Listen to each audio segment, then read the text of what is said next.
ដល់ម៉ោងជេសៀមទៀតហើយពូជុំអ្នកតែស្អីខានជេយូរហើយតោះយើង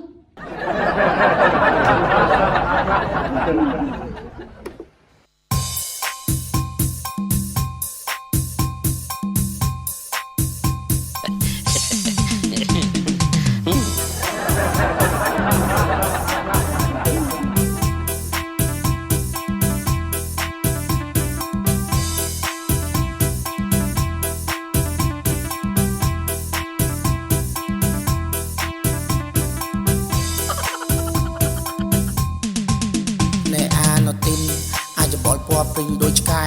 បដាច់ចែកធ្វើបាបតែខ្មែរដូចម៉ាឆ្កែដូចម៉ាអាថោក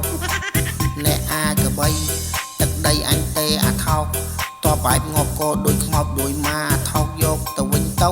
ក្តៅណាអញអាណទីណែអាថោកអា